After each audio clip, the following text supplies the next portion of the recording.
আমরা দীপাদির কাছে কবিতা শুনে নেব।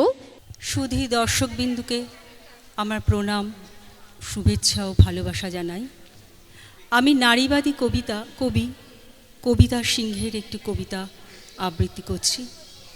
আমি সেই মেয়েটি, আমি সেই মেয়েটি, সেই মেয়ে যার জন্মের সময় কোনো শাঁখ বাজেনি, যে জন্ম থেকেই জ্যোতিষীর ছকে বন্দি, যার লগ্ন রাশি রাহু কেতুর দিশা খোঁজা হয়েছে না তার নিজের জন্য নয়, তার পিতার জন্য আর ভাইয়ের জন্য, তার স্বামীর জন্য, তার পুত্রের জন্য। কিন্তু যার গর্ভ থেকে আমার জন্ম, সেই মায়ের কথা বলেনি কেউ। আমি সেই মেয়েটি, সেই মেয়েটি যে জন্ম থেকেই বিবাহের জন্য বলি প্রদত্ত, যার বাইরের চেহারা চোখ নাক মুখ ত্বক চুল রং নিয়েই দর কষাকষি। কালো না ফর্সা, খাঁদা না টিকালো, লম্বা না বেটে, কুতকুতে না টানা টানা, যার মাথার বাইরেটা নিয়ে সকলের ভাবনা, মাথার ভেতরটা নিয়ে কারো কোনো মাথা ব্যথা নেই। আমি সেই মেয়েটি যে ছোটবেলা থেকে শুনেছি জোরে জোরে কথা বলতে নেই, ছুটতে নেই, চেঁচাতে নেই, হাসতে নেই, এমনকি কাঁদলেও তা লুকিয়ে লুকিয়ে। আমি সেই মেয়েটি যাকে বলতে নেই খিদে পেয়েছে, ঘুম পেয়েছে, ইচ্ছে করছে না, আর পারছি না, ক্লান্ত লাগছে, আর পারছি না। আমি সেই মেয়েটি খেলার জন্য যার হাতে তুলে দেওয়া হয়েছে পুতুল, পুতুলের আদল পাবার জন্য, পুতুলের সংসার বানাবার জন্য। আমি সেই মেয়েটি যে গত কোনো শতাব্দীতে 5 বছর বয়সে মালা দিয়েছে গঙ্গা যাত্রীর গলায়, 300 কুলীন ব্রাহ্মণের 365তম স্ত্রীর অন্যতমা হয়ে স্বামীর গর্বে হয়েছে গর্বিণী। একাদশীর দিন অবুজ দশমীর বালিকার তৃষ্ণায় আটক ঘরের মাটি লেহন করতে করতে প্রাণ ত্যাগ করেছি। সন্তানের পর সন্তান জন্ম দিতে দিতে যন্ত্রণায় প্রাণ ত্যাগ করেছি সূতিকাগারে, জ্বলে পুড়ে মরেছি সতীদাহে। আমি বুঝতে পারিনি যে চাকরির জায়গায় নিজের কাজের কুশলতা দেখাতে নেই।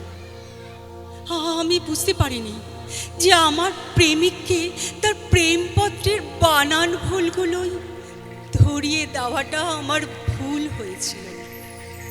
আমি বুঝতে পারিনি আমি যদি কবি হতে চাই, আমার বন্ধুরা বলবে ওটা কবিতা হয়নি, পদ্য হয়েছে।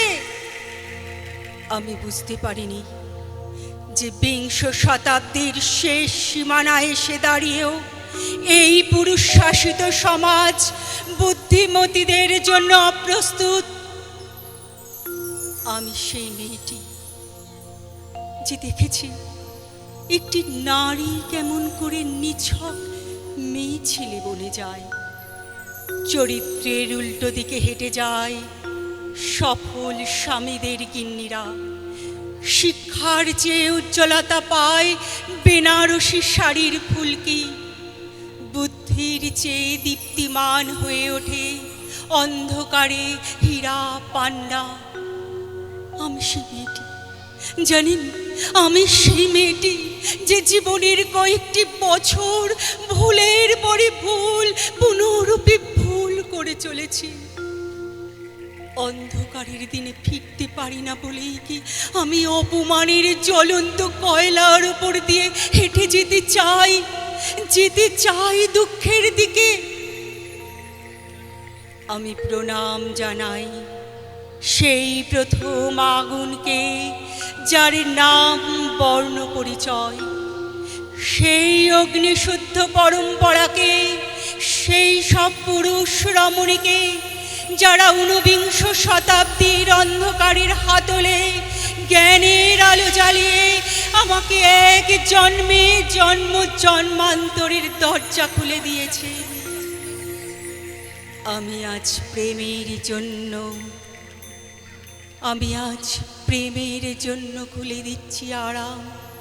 শোকার্জিত সাকান্যের জন্য ফেলে দিচ্ছি, আমি আজ প্রেমের জন্য ফেলে যাচ্ছি আরাম। শোকার্জিত সাকান্যের জন্য ফেলে যাচ্ছি কৃতদাসের চর্বচস্য।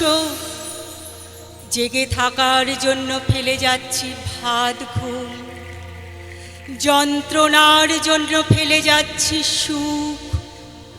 জ্ঞানের জন্য ফেলে যাচ্ছি অন্ধতা। আনন্দের জন্য ফেলে যাচ্ছি সাফল্য।